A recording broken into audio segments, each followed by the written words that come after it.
Watch this space.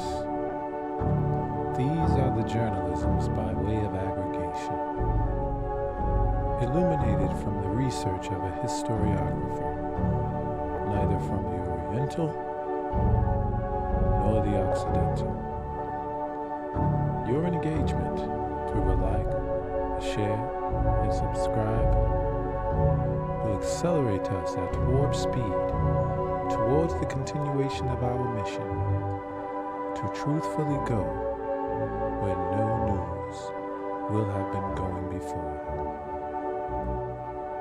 Engage impulse engines. Engage. Engage. Engage.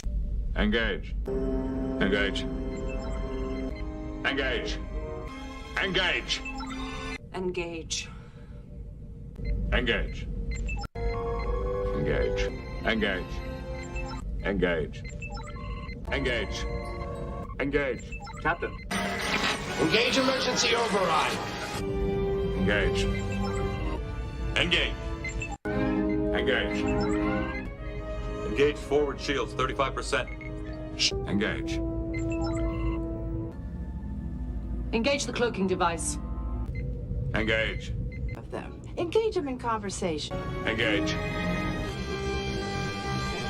Engage.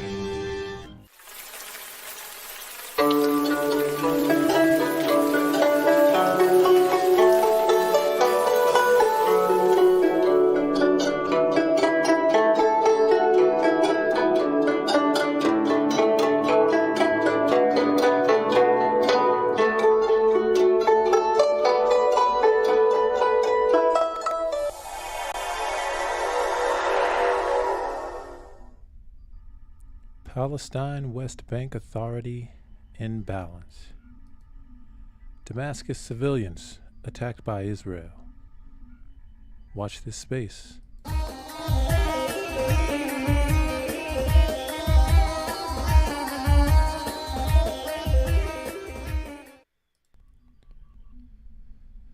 Smotrich, Ben-Gvir demand Netanyahu more power over occupied West Bank. This is from the Palestine Chronicle, February 18th, 2023. Israeli Finance Minister Bezalel Smotrich and National Security Minister Itamar Ben-Gvir have demanded that Prime Minister Benjamin Netanyahu immediately hand over authority of the West Bank, the occupied West Bank. Israeli media reported on Friday. According to Israeli media, this issue's caused tension within the government coalition as Israeli Defense Minister Yoav Gallant until now has refused to transfer powers that could have implications on security issues. Smotrich, head of the religious Zionist Party, and Ben-Gvir, head of Otzma Yehudit, called for Netanyahu to respect the coalition agreements. The Jerusalem Post reported Otzma Yehudit is Jewish power.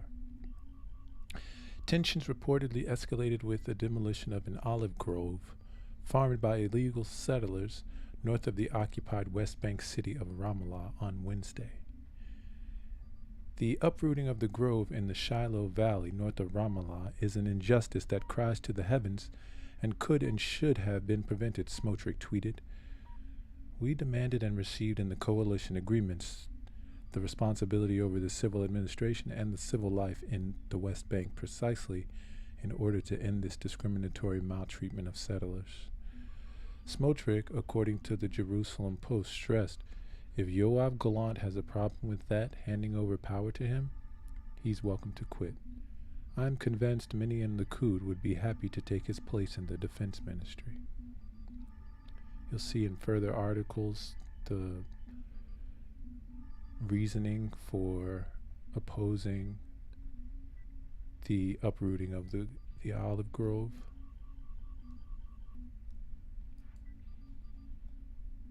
And this from the Middle East Monitor. Smotrich Ben-Gvir demand Netanyahu hand over West Bank authority. Israeli Finance Minister Bezalel Smotrich and National Security Minister Itamar Ben-Gvir have demanded that Prime Minister Benjamin Netanyahu immediately hand over authority over the occupied West Bank, to whom it was promised, Israeli media reported on Friday.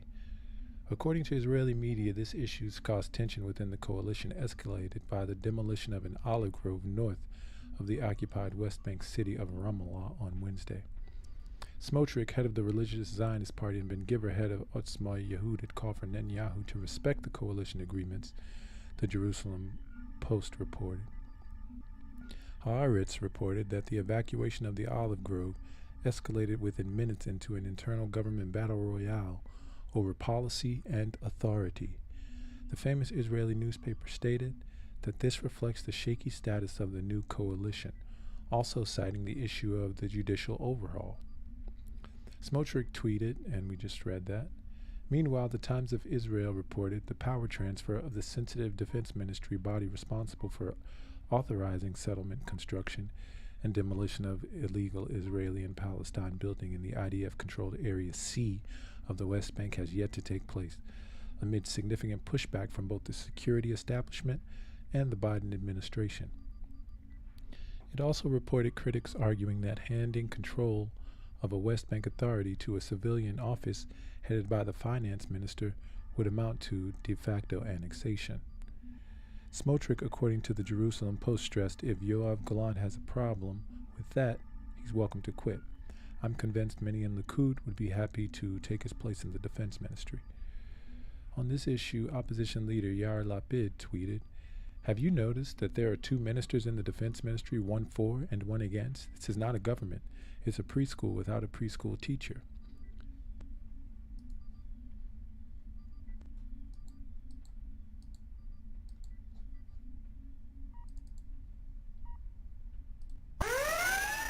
Former Likud official Gideon Sar also tweeted, "The Prime Minister reached out to me and asked for my assistance.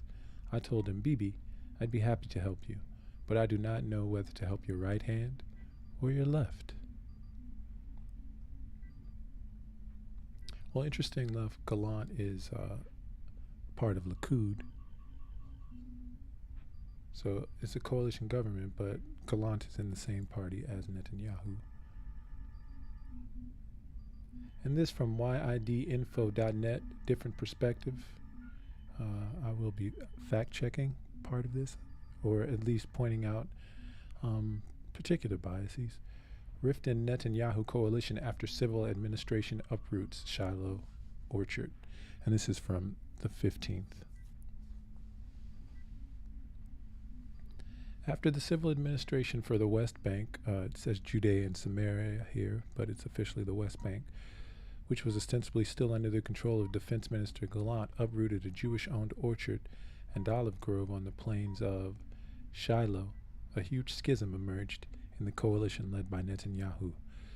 The uprooting occurred despite the explicit orders of Bezalel Smotrich, a minister in the defense ministry who, by the coalition accords, is meant to have control over the civil administration. Despite Defense Ministry Yoav Gallant's Likud instructions to the civil administrations to proceed with destruction, Smotrich has ordered a halt to construction. To stop the demolition, dozens of yeshiva and seminary students gathered at the Hen Ben Eliyahu-owned fruit and olive plantation in the Shiloh Valley. And you'll see why the right is opposed to the uprooting, and the left is, I wouldn't say they're opposed, but they are going with the uprooting. Or not opposed, but they're going with the uprooting. According to the Honenu organization, police have detained about 40 demonstrators. The Ben Eliyahu family claimed on Wednesday that it's incomprehensible that a right-wing government would do this. 20 years of work were undone in a split second, and no one standing up to stop this injustice. We request that all government ministers stop what they're doing and visit us. To halt the destruction using their Knesset immunity, two members of the government, MK's Lamor's son Har Melik and Zvi Sakat, were stopped by police. According to Sakat, the orchard should not have been removed, as the Civil Administration's Appeals Committee said it shouldn't be demolished. Despite this, the administration's head decided to overthrow the committee rather than follow its rules. The Prime Minister and Minister Gallant are urged to honor the coalition's agreements and end this heinous exodus. And so it's referred to as a heinous exodus by YID Info. Again, their reasoning, their justification for doing it, their legal justification for doing that is interesting and should be pointed out. And here's where it gets, sensational. Police surrounded Sunhar Melik in a way that she described as humiliating and sexually frightening, even though she was an MK. She was also prevented from protesting the uprooting. The civil administration has charged the Ben Eliyahu family with illegally claiming farmland in the Shiloh Valley. I emphasized how there because earlier it said Yahoo. Let's see if that's consistent. Citing court orders compelling the family to remove its orchard. The right-wing parties have complained that the laws have been applied unfairly because the charges are based on a Supreme Court ordinance used primarily against Jewish settlers, while the courts have not singled out Palestinians who construct and grow unlawfully. So, their justification is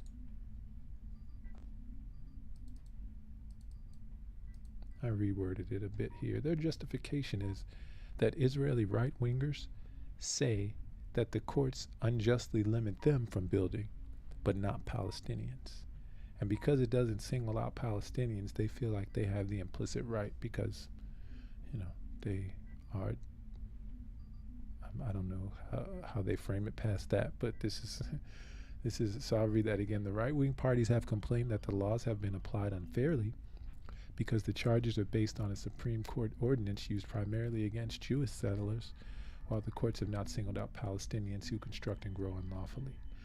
The outpost's destruction increased hostilities inside the Netanyahu administration between Smotrich and Gallant, and prompted Smotrich's religious Zionist party to boycott the cabinet. Smotrich sent a letter to Prime Minister Benjamin Netanyahu during the demolition on Wednesday morning, warning him that any additional delays in carrying out the civil administration transfer could jeopardize the government's stability. About a month ago, I gave the order against Hin bin Eliyahu be promptly revoked as minister in the defense ministry designated to oversee the civil administration and coordinator of government activities in the territory. But to my great amazement, the defense minister blatantly disregarded the coalition agreement and overturned my choice. Even if the allegations against the orchard were refuted in court proceedings, Minister Gallant has chosen to carry on the left-leaning policies of former Minister Benny Gantz and destroy orchards. Smotrich continued pleading for today transfer of control over the civil administration to his office. After the majority of the orchard had been demolished, Netanyahu finally gave Gallant the order to halt the destruction. Due to his conflict with Gallant, the defense establishment worries that Smotrich may use his position as finance minister to delay funds for defense-related activities.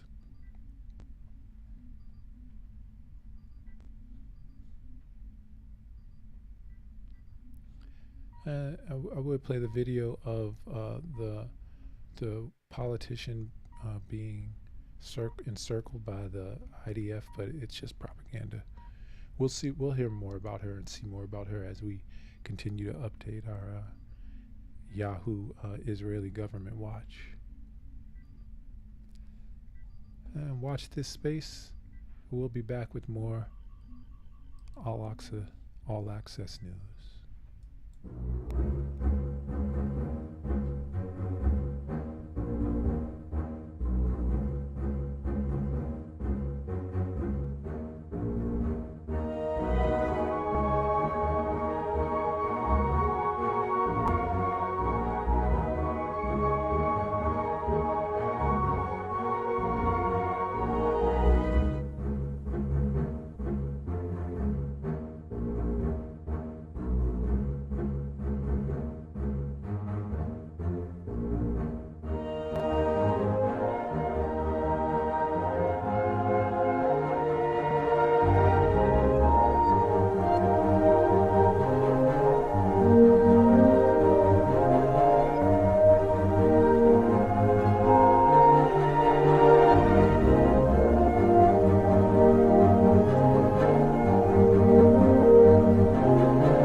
5 killed, 15 injured in Israeli strike on Damascus. This is AmmonNews.net.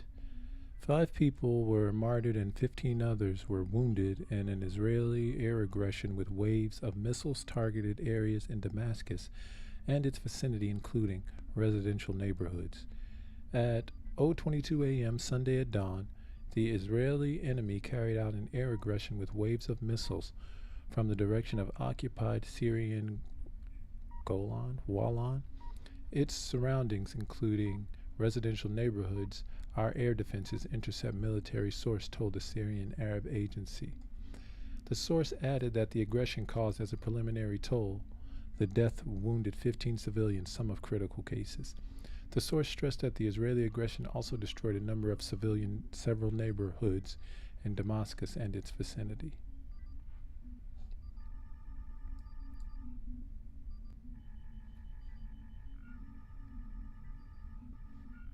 Here's a bit of footage.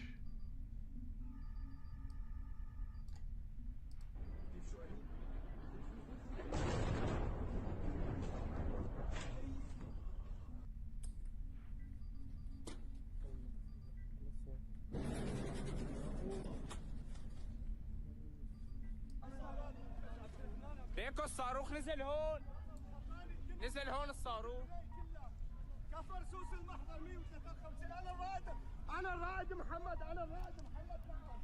يا لطيف يا لطيف يا لطيف يا رب يا لطيف هاي طلع واحد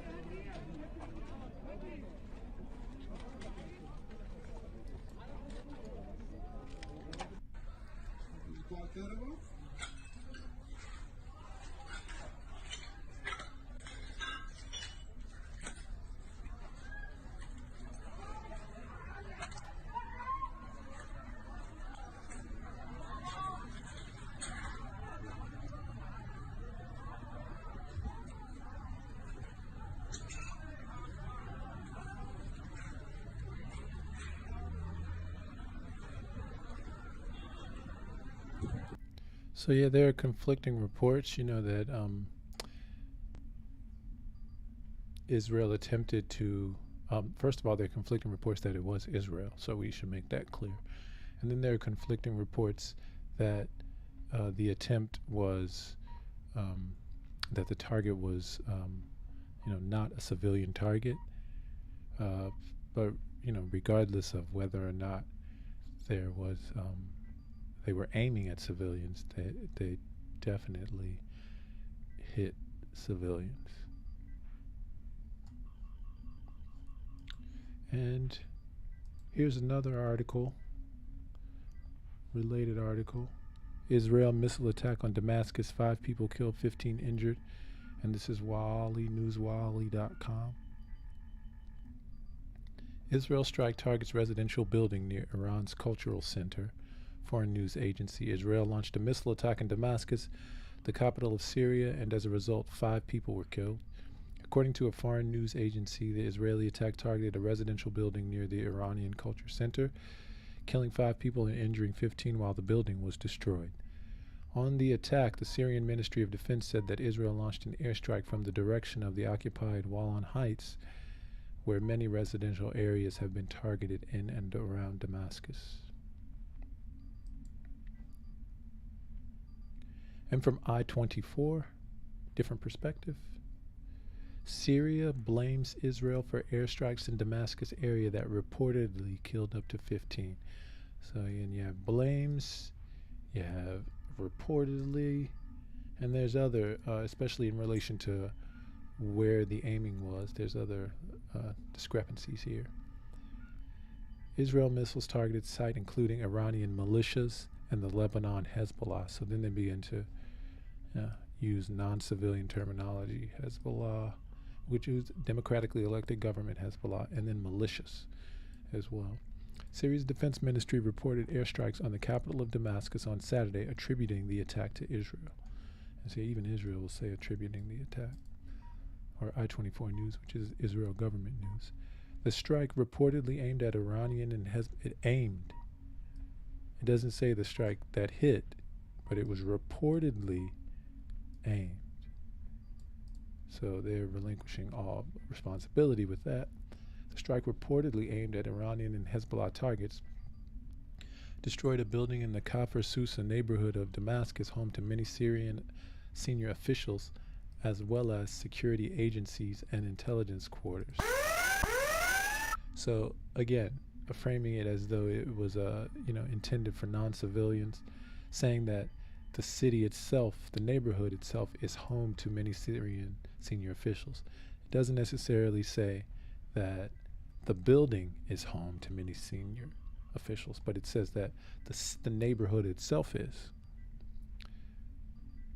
At 0:22 a.m., 22:22 GMT, the Israeli enemy carried out an aerial aggression from the direction of the occupied Golan Heights, targeting several areas in Damascus and its vicinity, including residential neighborhoods, Syria's defense ministry said in a statement.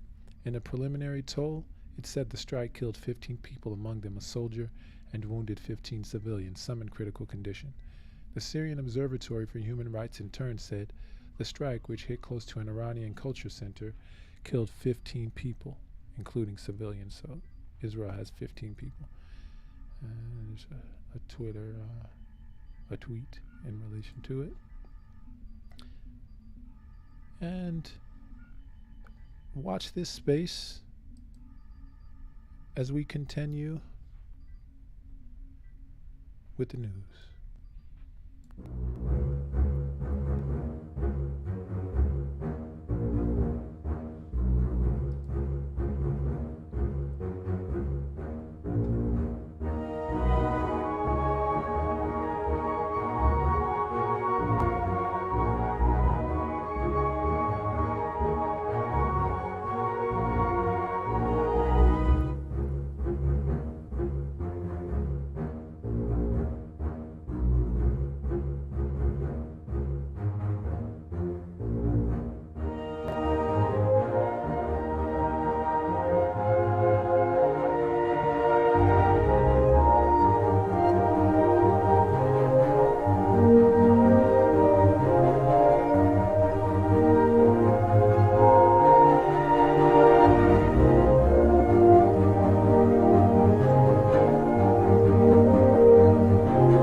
Obvious to the most simple-minded that Loci is of an inferior breed.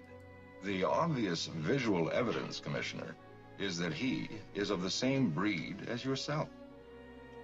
Are you blind, Commander Spock? Oh, look at me. I thought you scientists were supposed to keep an open mind. There's a difference between keeping an open mind and believing something because you want it to be true. Your friend Spock is a logical man. I find your arguments strewn with gaping defects in logic. Most illogical reaction. We demonstrated our superior weapons. They should have fled. You mean they should have respected us? Of course. Mr. Spock, respect is a rational process. Did it ever occur to you they might react emotionally? With anger? Doctor, I'm not responsible for their unpredictability. You do not think like the others. There are no colors to your patterns of logic. There's only black and white. Logical, unemotional, completely pragmatic. And we poor, irrational humans whip them in a fair fight. Now you'll find yourself back among us illogical humans again. Which I find eminently satisfactory, Doctor. For nowhere am I so desperately needed. Because she feels. I don't. All I know is logic. Will you try to understand how we feel about our life the here? whole notion of logic. About each other? Emotions are alien to me. I'm a scientist. You're gonna leave here without them? Run off on some wild goose chase halfway across the galaxy just because you found a discrepancy in a hydrogen cloud? Doctor, I'm chasing the captain, Lieutenant Uhura, and Ensign Chekhov, not some wild aquatic fowl. Mr. Spock, you have a remarkably logical and analytical mind. Thank you. I prefer the concrete, the graspable, the provable. You'd make a splendid computer, Mr. Spock.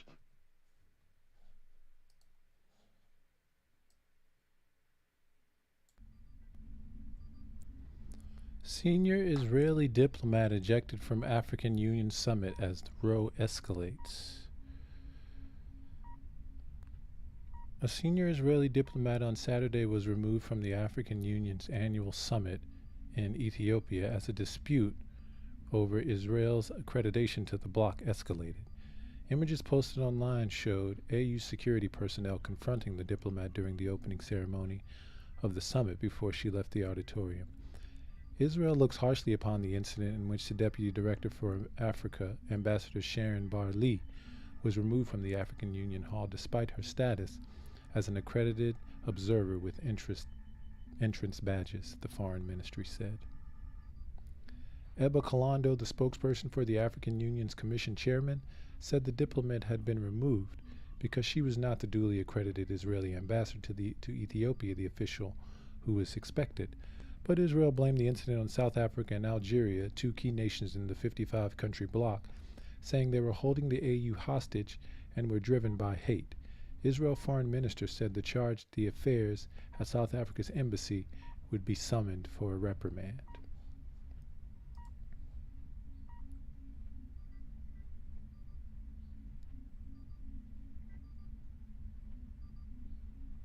Here's some footage on the event.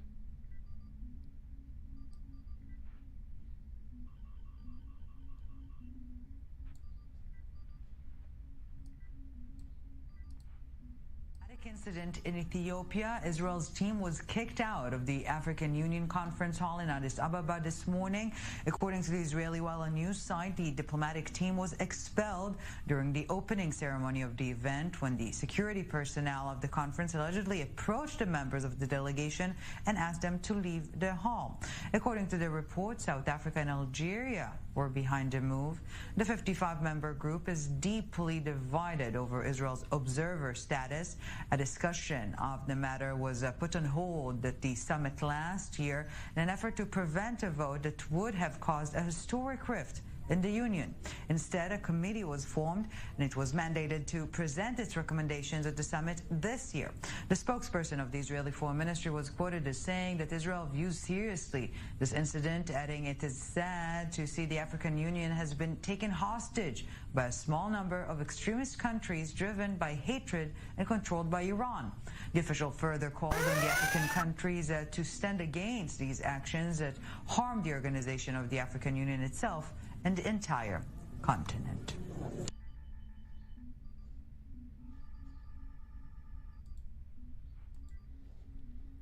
And here's an article from Press TV in relation. Israel delegation kicked out of African Union summit following Algeria, South Africa objections. An Israeli observer delegation at the African Union summit in the Ethiopian capital city of Addis Ababa has been expelled from the opening ceremony after representatives from South Africa and Algeria reportedly objected to the presence of diplomats from the apartheid Tel Aviv regime in the event. According to the Israeli Walla news website, which first reported the incident, security guards approached the Israeli delegation during the Saturday ceremony and demanded that they leave. Video footage shows the Israelis led by Foreign Minister Deputy Director General for Africa, Sharon Bar-Lee, leaving after several minutes of argument.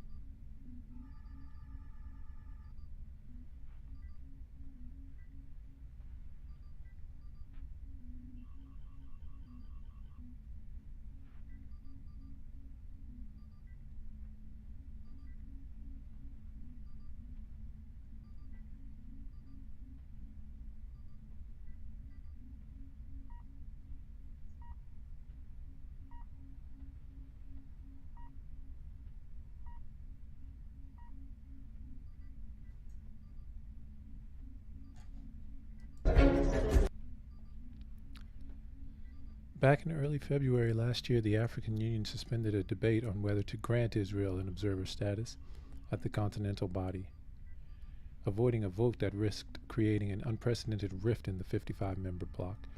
Palestinian Prime Minister Mohammed Shtayyeh at the time urged African leaders to withdraw the accreditation, saying Israel should never be rewarded for its violation for the apartheid regime it does impose on Palestinian people.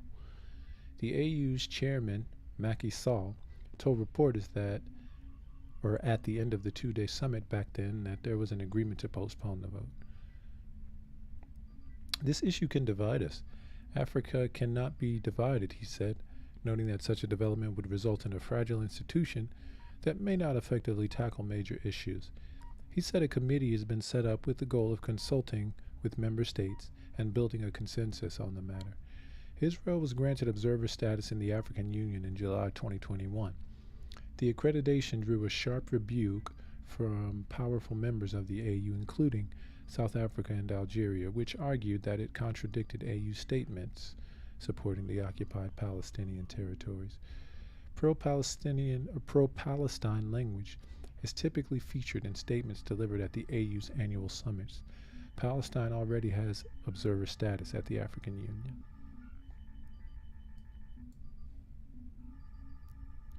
And this from EnglishAlArabiya.net. Israel slams severe ejection of envoy from African Union summit in Addis Ababa. Israel on Saturday condemned the severe expulsion of its envoy from the African Union summit, accusing arch-foe Iran of orchestrating the move with help from Algeria and South Africa. A video circulating on social media shows guards escorting Israel's Deputy Director General for Africa, Sharon Barley, out of the AU assembly taking place in the Ethiopian capital Addis Ababa.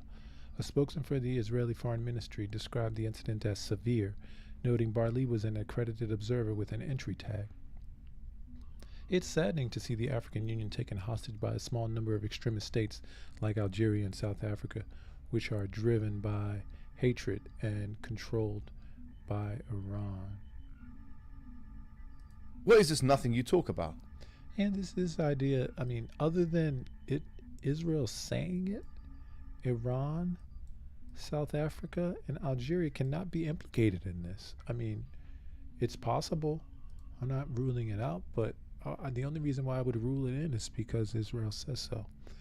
African states should oppose these actions which harm the African Union movement and the entire continent, the spokesman said. The African Union has not responded to an AFP request for comment about the incident.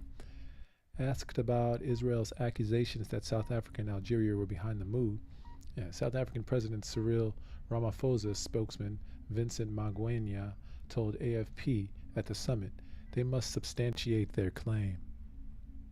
Yeah, leave it at that. Israel attained observer status at the AU in 2021 after decades of diplomatic efforts, drawing protests from powerful members including South Africa and Algeria, which argued that it flew in the face of AU statements supporting the Palestinians. Last year, unease flared over the accreditation of Israel as an observer at the AU, with the Palestinians urging it to be withdrawn. The 2022 summit suspended a debate on whether to withdraw the accreditation, and a committee was formed to address the issue.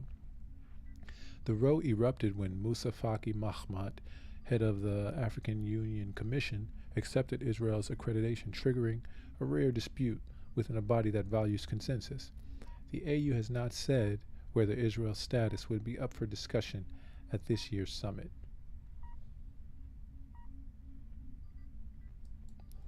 And finally, from Nation World, Israel diplomat expelled from African Union summit. Sharon Barley, Deputy Director General for Africa at the Israeli Foreign Ministry, was expelled this Saturday from the 36th session of the African Union, Assembly of Heads of State and Government. In this regard, the spokesman for the African Union Commission Chairman, Iba Kalando, explained that this measure was adopted because Barley was not an official duly recognized by Tel Aviv, a person who should be the Israeli ambassador to the African Union, Aleli Adamasu. The Israel diplomat was escorted out of the room respectfully but determinedly due to the security of the event. Israel blamed the incident on South Africa and Algeria, accusing those two nations of holding the AU hostage and calling them extremist states controlled by Iran. However, the South African delegation rejected the allegation as baseless. Vincent Magwenya, spokesman for South African President Cyril Ramaphosa, said Israel must prove its claims when accusing other countries, At the same time, Clayson Monilia, head of public diplomacy at the South African Relations Ministry, told reporters that until the AU decides on whether to grant Israel observer status, it will allow the country to attend the plenary session. So he stressed it's not about South Africa or Algeria, it's a matter of principle. The AU summit, composed of the Assembly of Heads of State and Government, is the highest decision-making and policy body responsible for setting policies, setting priorities, and adopting its annual program. All right, watch this space, and we'll be back with a bit more bonus material.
So here's some real-time updates. This is just about 20 minutes ago, an hour ago. South Africa governing party held ouster of Israeli envoy from African Union Summit.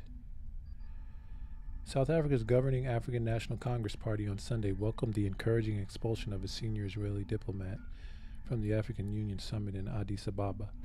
Sharon Barley's Israeli's Foreign Ministry Deputy Director General for Africa was escorted out of the AU Assembly in the Ethiopian capital on Saturday.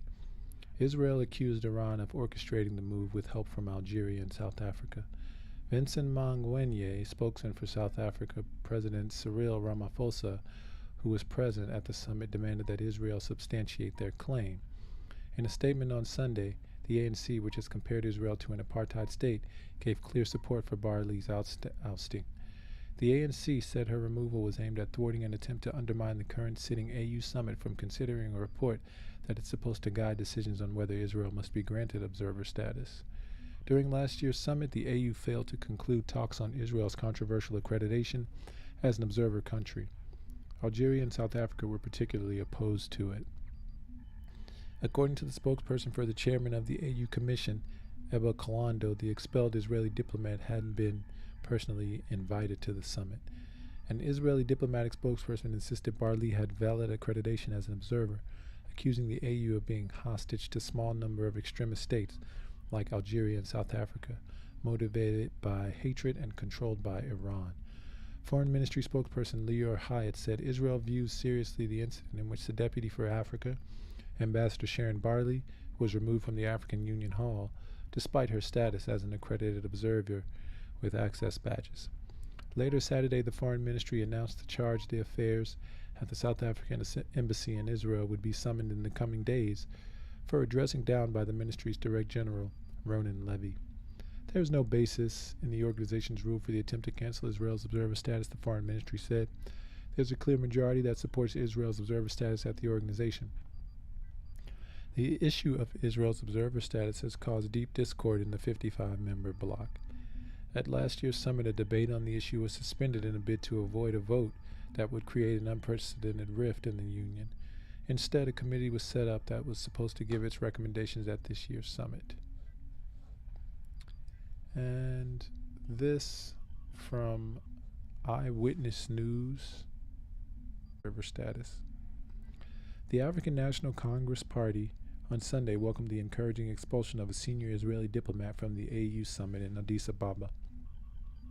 Sharon Barley's, Israel's Foreign Ministry Deputy Director General for Africa, was on Saturday escorted out of the AU assembly in the Ethiopian capital. Israel accused arch foe Iran of orchestrating the move with help from Algeria and South Africa. Vincent Magwenye, spokesperson for South African President Cyril Ramaphosa, present at the summit, demanded that Israel substantiate their claim. In a statement released on Sunday, the ANC, which compares Israel to an apartheid state, gave clear support for Barley's ousting. The ANC said her removal was aimed at thwarting an attempt to undermine the current sitting AU summit from considering a report that's supposed to guide discussions on whether Israel must be granted an observer status. During last year's summit, the AU failed to conclude talks on Israel's controversial accreditation as an observer country. Algeria and South Africa were particularly opposed to it. According to the spokesperson for the chairman of the AU Commission, Eba Kalando, the expelled Israeli diplomat, had not been personally invited to the summit. An Israeli diplomatic spokesperson insisted Barley had valid accreditation as an observer, accused the AU of being hostage to a small number of extremist states like Algeria and South Africa, motivated by Iran.